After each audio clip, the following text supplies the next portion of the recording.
Ban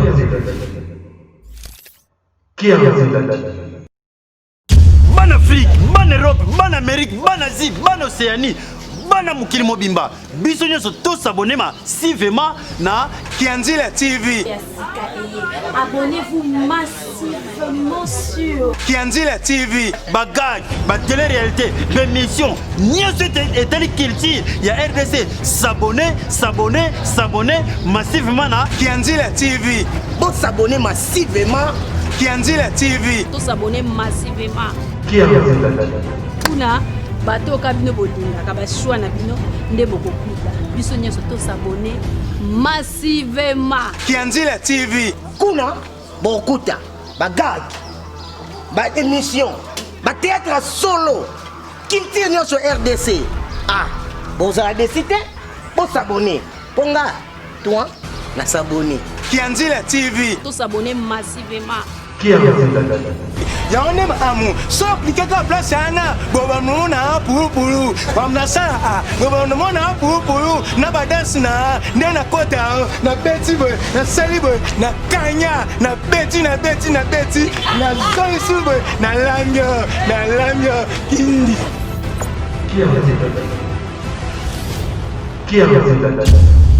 Bonjour na balandi ya Kianzila TV oyo banso balanda kabiso na émission Bukele.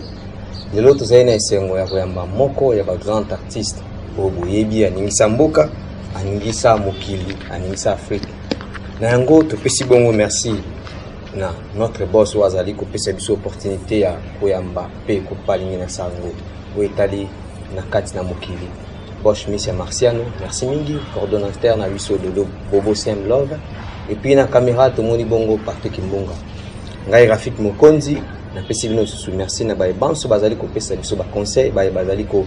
pesa biso ba directif to pe ba artiste ni to ko landa osima pona ko laksa bino ni bazali ko sala to bazali ko penser nini à l'avenir.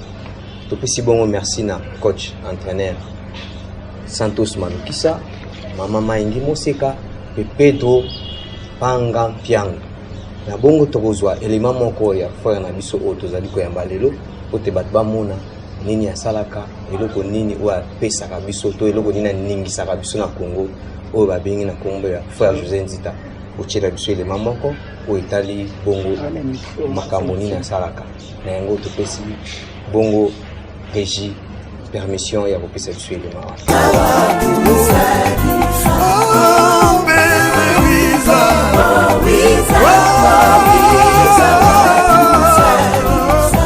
Merci na réalisation na elema bocheli biso ya fa José Nzita o to sepeli na ngope mingi ba mingi batala penze mbwane bandelisi bango lisusu kasi tokoyamba moyambi na biso ya lelo to pesi papa José Nzita mbote na yo moko na sepeli na yo makasi papa José Nzita to moni lisusu en bonne santé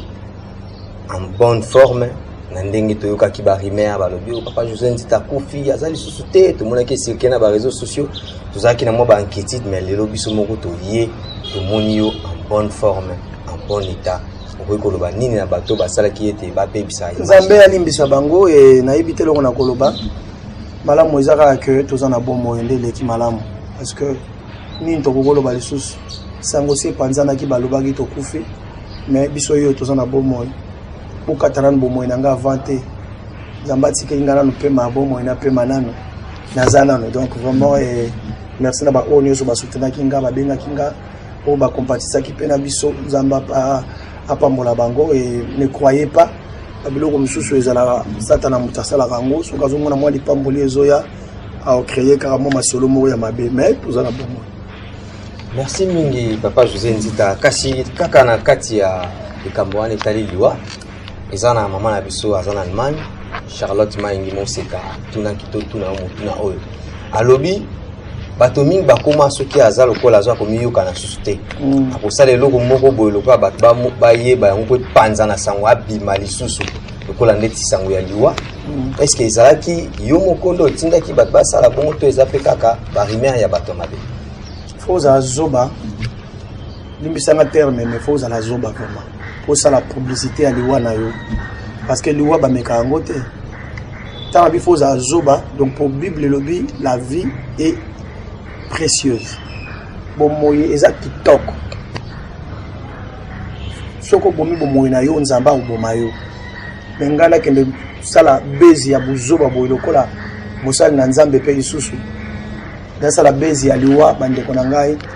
je ne pense pas que nakosala ngo donc eza makambo oyo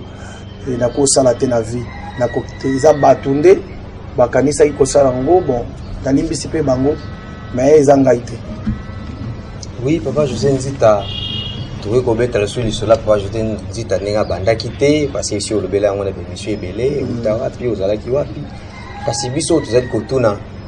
Dans votre premier album, impressionnant les alaki ni, est-ce que zalaki na bobangi zalaki était bandé moné na zo chamba liboso, est-ce que na ko fouté pour na bike bantu bazali, to ozalaki penza na directive to lolenge peno zai kotambola nguye zalaki olobete na kolonga ndenge wanzembo na kotala na bandengo premier album tango lansaki na ba peuple ko do ba fidèle na yo tango bazo mona ke album ezobima na yo moko na conviction na est-ce que bobangi zalaki te na zo chabe na bike ba fana musu bazali ndeti ba papa na biso Matu Samuel ba papa Patrice ba mama biso longbongo ne bazalaki ko banzembo na bangi zai ko cartonner ngai pe na zo cha est-ce que ba koyoka to ba koyoka ngai te ba impression no ezalaki ndenge non tosalaka nzambe mpona bato te tosalaka nzambe mpona kosala concurrence na bato te mpe nzambe abengaka moto te mpo aconquérir ne na bato soki okomosala mosala nzambe ndenge wana seke ozosala mosala osalela nzambe te nzambe basalelaka ye abengi yo salela ye mosala abo pia kosala teke na osala mpona leka jo wana ntango mosala ndenge wana okoti comparaison oke comparaison nyonso eza lisumu comparaison nde ememiki ndoki comparaison nde komisi bato bakulu na lelo ye azwi pourquoi pas ngai faut la simbele lichette mpona kate mbala moko voilà donc eloko na koloba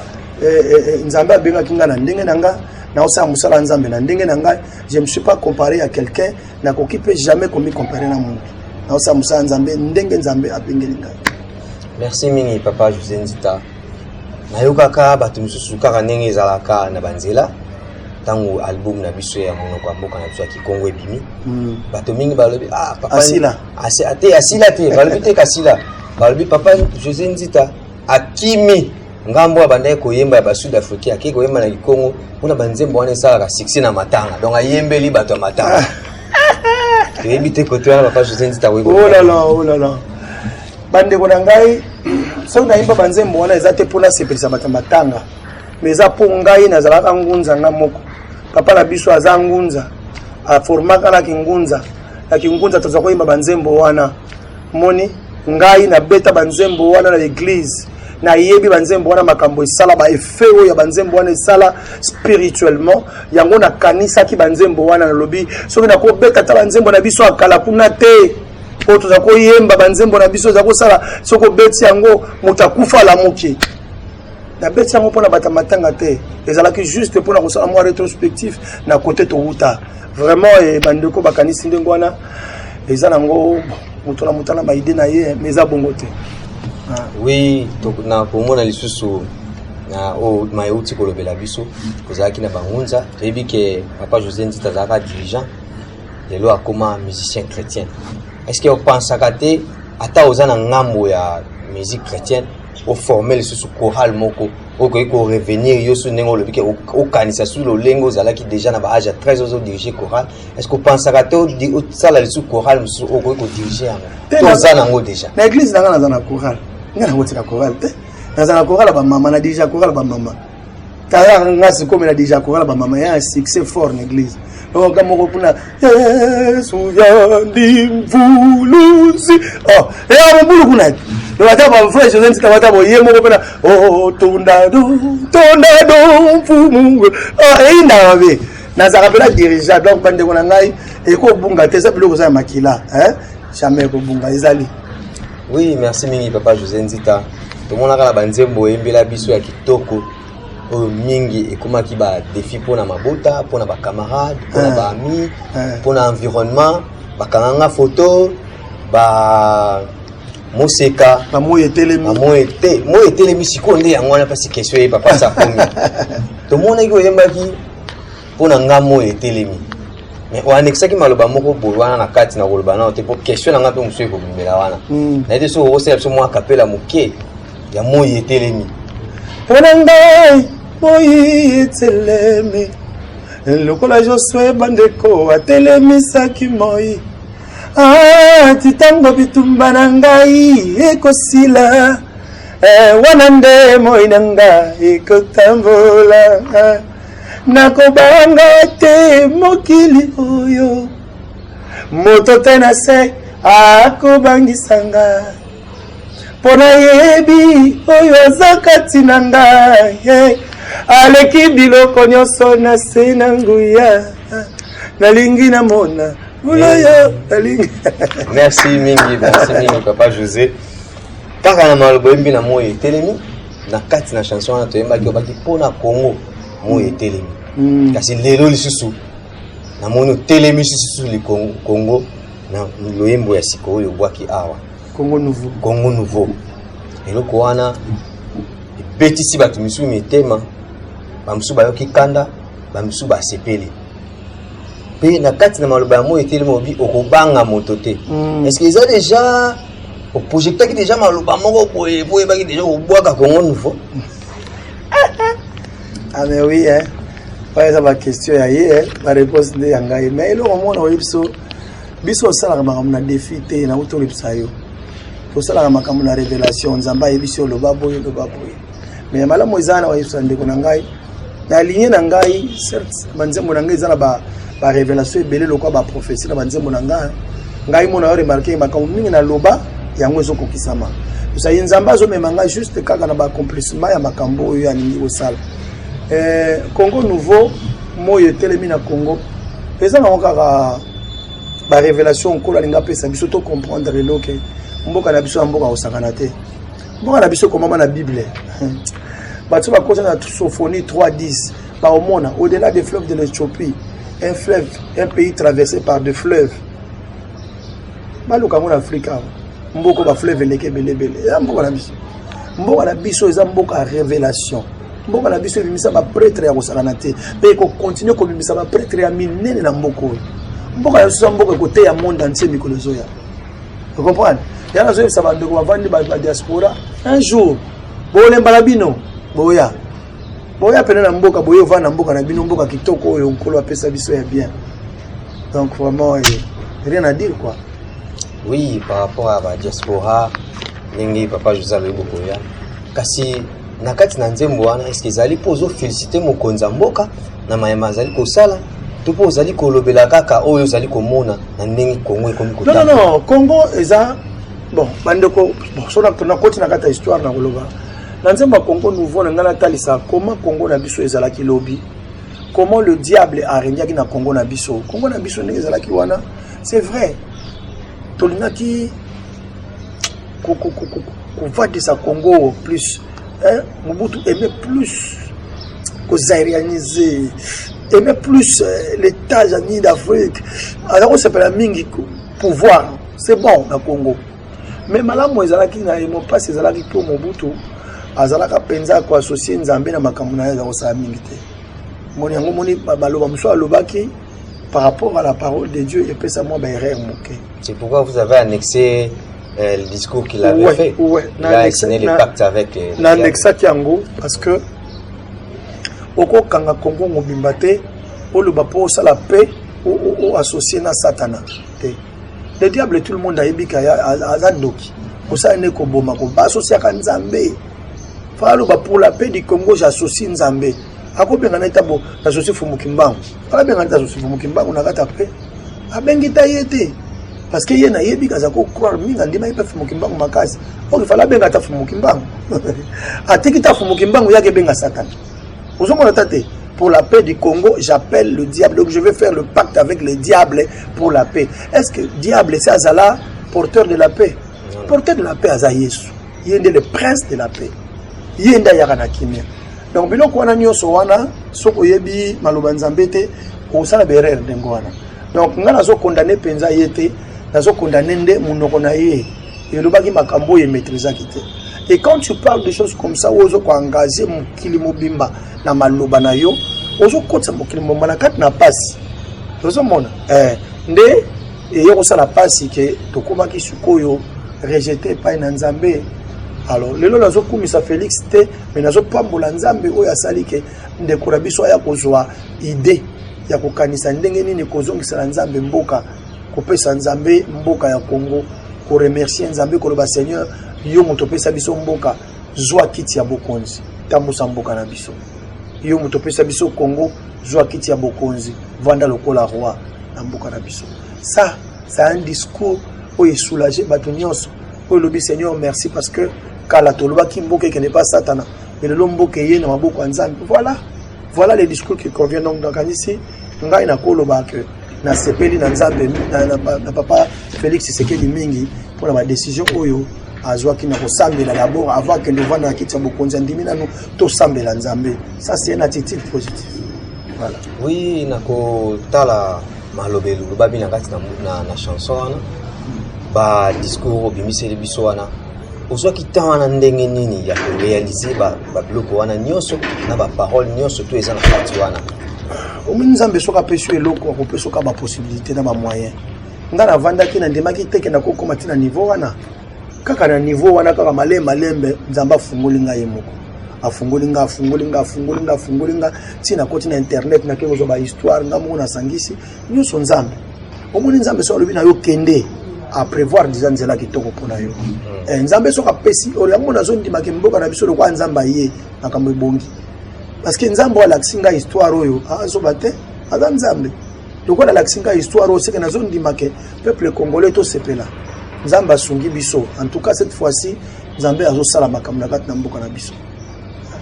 Matonde mingi papa José Nzita tomoni olobeli mingi pona justice ya mboka pe na kati na chanson. Amen. Olobeli mingi pona justice est-ce que ezali ko coïncider te na makambo ekomi ko leka siko na kati na mboka na biso tokomi ko mona ba mingi basala ki mabe bakomi ko kanga bango pe na donc eloko osala ki mabe il faut samba na yango to pe omi bimisa na eloko ya mabe wana yo osala ki sincèrement na ko lobela na kati na justice wana est-ce que ezali ko bangisa yo te bato mingi baza ko balokola ozali ko toucher bango non na toucher mutu te na toucher mutu te bible et le bible iskaye so azali justice ezalaka hein donc là on a koloba justice eza mutu nyo za sepela na justice nzambe alinga justice nzambe alinga justice te ke bato musu baliaka te bamusuka baliaka te nzambe sepela bongo te nzambe sepela na pesi bino bokabola so bozo kabola malamu mutu nyo sazo se retrouver et c'est pour ça nzambe et ate ke bato moko boyende bazwaka mingi bamusu bazwaka mukie ata yo moko vraiment toi na kata mboka boye ti ba jeune tozali a misu to sala te otanga classe veno silisa mais musala ezate po nini mboka eza malamu te bato baza ba capacité ko tonga ba compagnie baza la bona ba capacité po mbongo ezangi te et bela ba mbongo eza na maboko ya bato na ba poche ya bato bakosala kuta ba compagnie te bana kisasa basala vraiment siko manque ya musala ko sala bakuluna bakomi ebele manque ya musala ko sala bakomo bomba bato kosomona te siko wana eza injustice la justice te et biloko wana nzamba ko sepela ngo tambala moko te bon soki lelo justice va na kata mboka bato oyo basala ki mabe bakomokanga bango mabe nzamba sali ni to mabe bokonza mboka sali za wapi et c'est pas si congolais nyonso procès nyonso za ko le kana TV na bise congolais sala ki na sentiment eza lengite ba yokisa moto passe non eza mabe muta souffrir to se perdre passe na été mais malamu ezali ko tia moto na ba droit po bato babanga pourtant moto ayi bakangi moto ngaso na yiba ngala ko banga ko yiba pour bike ngape na ko se retrouver ndenge wana exemple wana ezali malamu po te ya ba miyibi nyonso batikali ko yiba lisusu te po bakokanga yo voilà matondi mingi papa José tokoki koloba lisusu boye na kati na nzembo wana tomoni olakisaki biso ke président de la république azongisi amitié oyo l'ancien président akataki na Israël par rapport ya wana po biso ba chrétien ne to komi lokola mboka mipesami na maboko ya nzambe na idée wana oyo papa azongisi biso na bondeko na Israël diko ikoloba nini na Yesu sincèrement eza solo la Bible lobi na Genèse chapitre 12 verset 3 celui qui bénira Abraham je le bénirai celui qui maudira Abraham je le maudirai. Oh Abraham aza papa na Jacob omoni Abraham aza papa na Isaac ozomona bango baza Dieu d'Abraham, d'Isaac et de Jacob baza descendance ya Abraham. Jacob de babengi Israël. Vous comprenez? Yende nzamba salaki na yeba makambo ebele na Biblia. Abota 12 tribus oyo epanzani lelo na mokili mobimba. Ba Israelite ozomona wana baza peuple ya Nzambe. na otala likolo na zolo ba solo nzambe na sama bela zaika na bato moko aponaka ezalaki bana Israël biso to komi bana Israël na nzela ya alliance na nzambe Yesu Kristo nete sozo comprendre quoi là siko yo okamata peuple ya Israël bongo obwakisa bango olobi j'annonce à la face du monde la rupture plutôt diplomatique avec Israël pour anini ko kabola bongo pour anini ko kata relation na peuple nzambe ndengwana eloko wana sala nzambe passe pour Bible loba déjà ko boya yo ngapena ko boya ye esika pena nzambe abaola ki mokongo yango wana prévenir que tu souffrir tu as ba diamant tu as ba coltan tu as ba or et tu as ba permis parmi les pays le plus pauvres d'Afrique du monde pourquoi pour anini parce que grâce à nzambe zalaki suna mbokote tozana mbongo na biso metoko olia ngote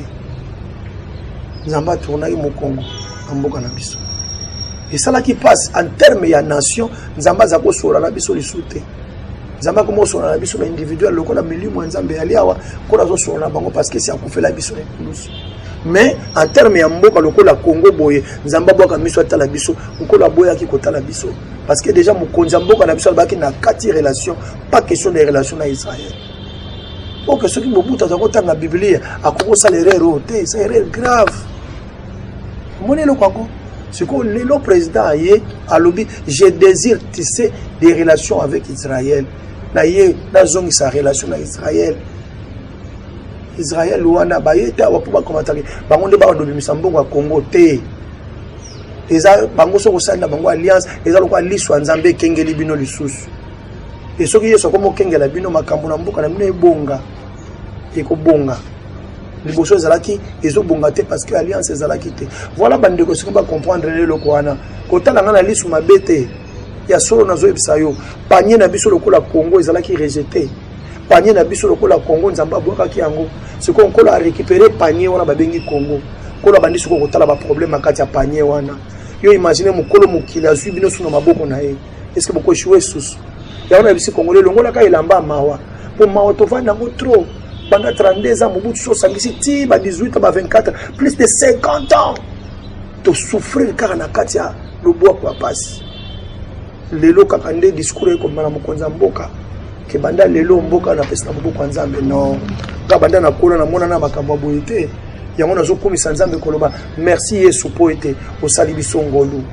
na mboka na biso tozwa visitation mokonzi munene awa papa Simoki Mbango le grand représentant de Jésus sur la mboka tozwa ye na mboka na biso to na grâce tozwa ka bato bakuba na mboko bata minene kaka eta lelo sika fachi to ndimaki te ye mtakuni misabaka mwende wana munoko na ye ebimi ndenge nini aza mvute na mulimo wana voilà matoni mingi papa José kasi bato mingi balobi yo papa José akomi koyemba bon parce que comme il a envié poste dans le gouvernement. Au nom de Jésus. Ngana oyeb sabino la komba Yesu bokotika komona ngai jamais député, jamais sénateur, jamais soki nani. D'ailleurs kuna sala nga politologue, penatanga nga politique te. Na kendo kota kuna ki député ko sani. Ngai jamais kuna yaya. Naza pe na envie wana te. Na yembi pona ko préserver bana biso peuple la nga Congo. J'aime trop le Congo. Congo ya mboka na biso la lingi Congo mingi papa sino so le kana mboka na biso sala nga pasi na souci tu comprends so za congolais za na souci mboka te c'est za congolais te un vrai congolais doit avoir le souci de son pays voilà oui merci mingi na ba bazali kolanda biso bazali komona ndenge papa José azali kopesa biso biyano ya malonga oyo bato mingi bazelaki kasi bato na tuna papa José Mutuna balobi est-ce que papa José na bobangi te tomonaka ba ne lekaki ba mobo lekaki ete bato mingi bayembelaki mikonza mboka bazalaki mingi attaquer ekomeka ya komo yembela mokonza mboka seki akomi na te ngana yembeli mokonza mboka te moi tu vois confusion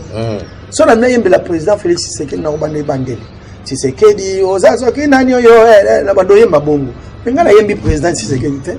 na suka ndela bi Fachi Beto na bato bazolo bande Fachi Beto nde Fachi Beto eza mérite ezaka mérite mutasali kama malamu babenga ka Fachi Beto na lobi yango pona moni makambo asali et sepeli singai ya na bengi Fachi Beto na suka e sali nini na Fachi Beto na makambo asali na stade tala rapport est-ce que kokani passe na stade de ki makasi ko le ka Fati Beton donc bino nde bolinga ayete ya bozo mona lokwa netso la lobi bongo lokwa bolinga kete nde bolingi nzamba ngote pona Fati Beton ezala raté ya mutu asali kamala ba reconnaître ka de son vivant hein les attaques kufa bon tolo bato na président moko Fati Beton te vous a hypocrite faut kumisa yeta ngwaza na bombo voilà merci mingi papa José kasi tombonaki banzembo ebele ya papa José esepelisa biso toyoki esepelisa biso mingi azali ko préparer le pe biso ba album so ezali ko ya ebele ya banzembo ya kitoko ekozala oyo azali ko projeter kala mingi te na album wana toyebete banzembo ya kitoko ekozala kasi toni ko tuna su papa José na niveau oyo tokomi lelo papa José azali ko vivre ndenge ni na pandémie oyo pandémie na zo bisayo ya solo esali bato passe pandémie tant tokota ki na kata confinement babaki ezaka 2 semaines 2 semaines comme un mois comme 2 mois le to comme na 4 mois faut de makenzamba songi biso na kata pandémie sans nzambe mbe ba famille monsieur ekufi parce que mutu moka bomba mbongo 4 mois azate pour dire que nzambe nguya na yeza likona mboko ata na matembele ka to ubika ata na fufuna mwa Thompson ka to ubika Congolais, Dieu nous aime. Pandémie oyo esali ke ba famille mususu au moins sambali ba kabona ba yoka na ngate ba moyokana. Pour les forces ya kobimate mbala zana ndako botali ndelo botali lobi ata bosola kate bosola kate.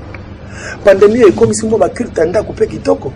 Papa bondela kana bana ndako na bondela suna bana ete. Abimaka 6 heures zonga 23h. Mais papa yemo akomi pasteur akomi roi sangwa ndako na ye. Yemo akomi asangisi bana to sambela nzambe pambola biso tolala. Yemo akomi pasteur.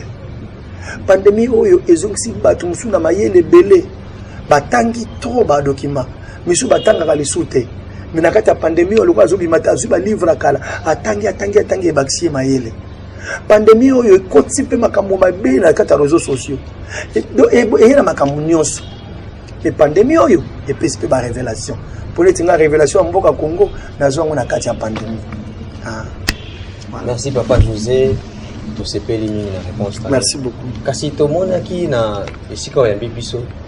ezali na eloko moko tie okomi to pe critique moko na kati na lopango na oto na ekuke na yo okomi que je suis pas maudit elingo lobani ne loko te nanga révolté ka batu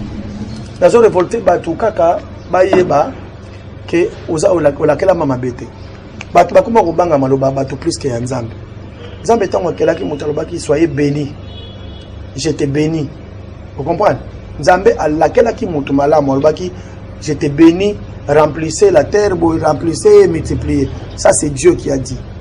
mais lelo comment prophète moko abima alobi batalisi ngai la famille na bino olakela mama be yo kobonga te sikoyo olokanisa makambo nzambe alobaki yo kamati baprofeti wana otiena motema okomi obangabanga pambapamba okomi inga ye alakela mama be yana yebisi olakela mama okokotisa ona cerveau na yo ti omona santana aprofitaka te aprofite akangi bachance na yo donc olakela mama be te chaque matin soki olamuki na ntongo oyebaka na bato lobaka otelemi olobi nalakela mama malamu na abeni na amodi te plus ozoloba ngo plus bachance efungama plus faveur à Nzambe peso ya vers yo. Voilà. Merci mingi papa José loko pesi biso je suis pas maudit même ngape na jeu yango na obanda chaque tongo okitika na mbeto na lokolo loba na lakela mama bete loba kaka naza béni ato ampiaka papa loba kaka naza béni esili munoko na yo nde prophète na yo moko toko zo ndimela ya bato bongo yo loba na munoko na yo na nzoto na yo nini voilà discours na yo na nzoto no ya ngombe zo changer nzoto na yo. Merci mingi peuple de Dieu boyoki o papa José alobi kasi lelo toyebete papa José nga pena banana botama tina landi papa José natikali boyoka te papa José asali boye afingi alobi boye to eloko moko ebimi mpona video ya papa José ezate kasi na ba oyo tomoni ya baninga tomoni mpe na basali na nzambe oyo eleki tokoki koloba lisusu te ba oyo eleki wana papa José akoki koloba nini to mpe conseil nini akoki kopesa na bandeko na ye ba musicien to pe na basai na nzambe olimbisa biso na sengeli bango pardon soki bandi ko s'expliquer belé mabe kaka lokola mabe si eyaki déjà eyaki to ata to pesa explication ndenge nini mabe eyaki déjà mais na kosenga bana nzambe botala biso partout peuple congolais partout bozana mokili bozana motema ya kolimbisa plus ozolimbisa moto plus yo pozo koma dégager plus okanga makambo motema ya moto plus nzoto no pezo koma na prison hein to apprendre pour pardonner et ça kitoko erreur ya moto et comme mbunda pona biso te ya yo bosala be erreur na vie na yo mais moto akondana yo azate et ya ba bêtise mususu yo sala so bala na TV moto supporter te mais kaya mukio moninga sali yo komo betela motangwa opanze na ba réseaux sociaux lokola no sumuka te ah mosalinga pasi comment les kambo moninga ko panza ngondengo lokola yo na no sumuka te na vie ce n'est pas bon bande ko nanga et là on senga yo ndeko nanga luka plus oyo ba ko pardonner oyo ba ko limbisa so moto sali yo mabe alimbisaka na yebi ke ba dérapage salamaki amlia ba pasteur ba musicien partout pardonnez-nous limbisa biso kaka choix ezate yaya to sengi pardon et puis yo pe moto zana babilo ko na téléphone ya bila kelimabe o vanisa borno na kata téléphone mutakala tata bato yo ke no talaka mitakala tata bato bando tala mitakala eza bila kelimabe tata bato mukolo ndengo na tamususu mwana bato mukolo mbala bato mukolo yo misuka na mutakala na ye ata yo moko ela kela kama be plus ozotala ngo plus bila kelimabe ezokota yo tu ne peux pas fonder ta foi na kotalaka biloko salité bongo na ko séparation za mwana nzambe ya solo boma biloko na téléphone na yo parce que tu plus ozotala ngo plus bila kelimabe ezokota yo hein est-ce que yebi yango. Merci Papa José kasi na ba fidèle na yo topé ba mingi balanda ka yo ba chrétien oyo ba sepela na Papa José tebete pandémie ko sila kasi Papa José azali ko préparer les biso ni tebete ozali ko préparer album mais ba ebité nini za na kati est-ce que nzemba Kongo ko za lisusu te nzemba Kongo za libanda album sina sala ki résurrection ba sede kangami na Chine kala mingi te ekoya na biso ba déconfiné ba cédé koya ya mibale ezali plus na yebisa bandeko kaka ke album oyo ememi makambo ebele na kati nzambe asunga soki baconfirme esili bokoyoka banzembo eza na kati enini toyebi na kati mpona édification ya bana nzambe voilà eloko na koloba soki nzambe asungi badéconfiné nalingai kosenga kutu mwa ezali gouvernement ebongisa baconseil moko ya minene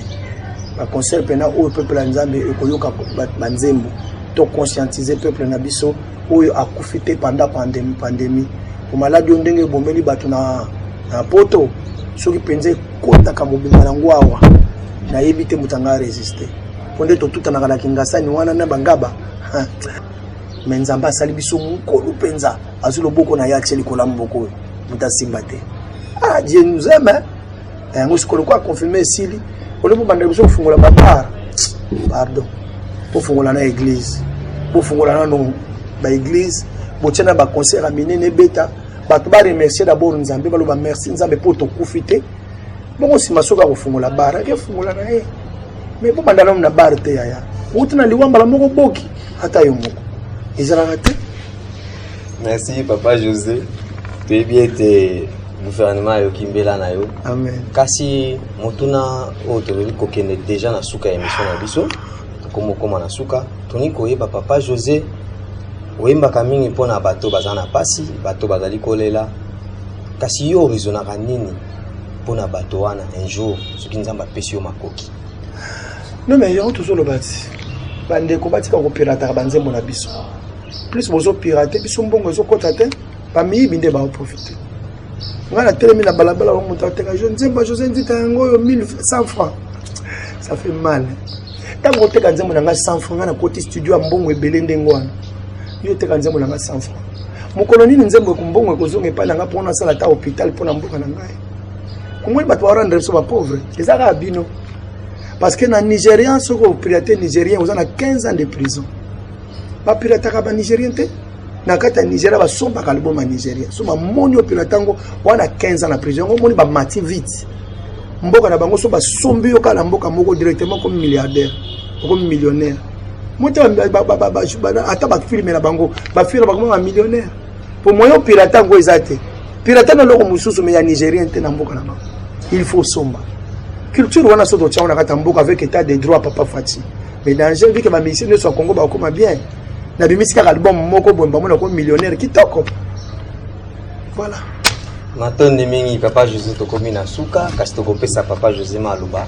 aloba oyo azali nango mpona peuple aloba oyo azali nango mpona bafidèle na ye mpe soki akoki kopesa contact na baebanso bakoki kosoutenir papa José na banzembo azali kosala to na banzembo azali koprojecte mpona Congo soki bakosunga ye malamu ekozala malamu mpona ye mpe mpona bapeuple nyonso papa José. Na remercie o mingi vous êtes tellement humble kotikela nga ntango naloba nzambe apambola ye oza lokola mama Afrika naningi napesa mbote mingi na bandeko na nga à Londres namoni mama Clarisse Muzozona la grande sœur de ma femme Clarisse Muzozona namoni papa Babiso Bapanzo namoni papa Moudi Miyake ingénieur le formateur na Paris namoni Epainette Muzozona mama na Wina na papa Freddy yabino yangoyo ibandi nde kubanda Epainette Muzozona na papa Freddy papa na Winner na pesi yombote et na bosanité papa bienvenue en Sibanda en Sel na maman Ani derrière des grands hommes il y a toujours eu des grandes femmes dit Zamba Monayo apambola pasteur nanga Didier Nkulu mama Malashi na bosanité ministre transport et loisirs mboka nanga le pasteur Amos Mbayo Kitenge Zamba pambola yo apamboli Patricia Kasika na Belgique na bosanité les Blancs Matondo na Allemagne na pamboli Mali ala du ciel la miel na kati ya Paris ko la pambola biso na bosanité mwasi na ngai mama Rachel Nsita Muzozona ma femme na bosanité mwana na ngai liboso Vanessa Sublime Gradi bana Melody ya bino yango nzamba pambola bino e ya bosana te ko pambola mokonzi ya mboka na ngai Fachi Beton na pamboli kaka so siliki kaka sa elote mais na pamboli kaka po za président ya mboka na ngai. Voilà. Merci mingi papa José kasopesi biso contacter contact na ngai soko koti na chaîne na YouTube obeti José Nzita officiel TV okotala ba clip nyonso ya lobi banzembo Congo ezala kati soki po s'abonner osali sumte pas s'abonner kaka on ne sait jamais. Bon numéro na ngai 081 686 72 et 52 wana okubeta na WhatsApp ozwanga peta na kata WhatsApp komelanga kaka José Nzita abotusie mie na kozo musala ya tumfia ukilie benwe londisi ya yinga ingeta. Merci mingi na ba ebanso balandi biso lelo to sepela ki mingi papa José a je suis pas naye to sepeli mingi ya bibiso na émission ya kokele alobi o akwe koloba alobeli o bato bazali kosala kokanisa pona ye pe alobeli o neso azali kokanisa pona mboka na yango topesi mingi merci na mo boss oyo apesi biso opportunité wana ya kosala lisusu mosala oyo ya conscientiser bato matoi ya kopesa bato mbela ote balanda ozali koleka na mboka na yango topesi merci mingi na boss Micha Martial oyo simple coordonne biso topesi merci mingi na Patrick Mbonga kasi na baye bazali kosoutenir biso tokoki kobusa na kopesa bango na cité les grands entraîneurs na mboka Allemagne Santos Malukisa topesi yo merci mingi Santos Malukisa les grands entraîneurs de tennis na mboka Allemagne kaka tomoni bongo mama Charlotte Maingi Moseka mama ya bana mama social tomoni bongo Fanny Kumande mama social wazaka na motema mawa ya bato topesi bongo merci na Pedro Kanga Mpiango wazali ko soutenir ba petit na ye topesi Alpha Mfusu na kasi na États-Unis mbote mingi tomoni bongo Mbuta Chikeva Mbuta Lutonadio tomoni bongo John Piango na Bundes mon boss mon vieux donc topesi merci mingi mama Rebecca motema ya Misha Marciano na Mpiango topesi sou merci mingi parce que vous allez ko pesa ba directif na bana na yo topesi bongo merci na mama Ana Kikeba mama ya bana tomoni bongo Veronica Lukwikila Mbunga motema edili wata yo wana mbela na otozwaki yango tomoni bongo Hélène Luzolo tomoni bongo Naomi Mbunga la richesse la fille capricieuse Naomi Mbunga la richesse tomoni bongo Sabrina Ina Mbunga ba ebanso bazali kolanda biso na mboka mikili tomoni bongo papa edili wata motema ya mama Veronica to sepeli mingi na obo zali kopesa biso ne moila tomoni bongo pasteur Ngwabi Mankandi wazali ko soutenir émission oyo emebaka na Italie topesi bino merci tokobosa na te ko remercier Ngombe Faustino Diopop Papi Marciano bayebanso bazali ko soutenir biso merci mingi na bayebanso bazali ko soutenir émission bao bazali na ba directive topé kopesa ba conseil na ba chroniqueur topé ba chroniqueuse ne sur Kenzila TV ba numéro ezali boko ko benga topé ba balingi kopesa ngai conseil Rafik Mokonzi ngamwa na bino numéro ezali boko ko benga na plus 243 89 80 44 297 wana kozwa ye moko chroniqueur na bino Rafik Mokonzi pona ba conseil na yo nazali wana pona koyamba yango oyo nous allons ko soutenir émission na biso ya kokele akoy ko benga na chaîne oyo za bas de l'écran nde okozwa ba directive nyonso oyo ko sala topesi merci mingi na réalisateur na biso pe cameraman na biso Patrick Munga ya wala asimbami na mukambi monene toko tanga kombote kasi nguya nzambe za ikati na ye yimoko ayebi merci mingi na ba banso balandi biso na moko na lelo topesi bino merci lisusu na kombo nzambe amen.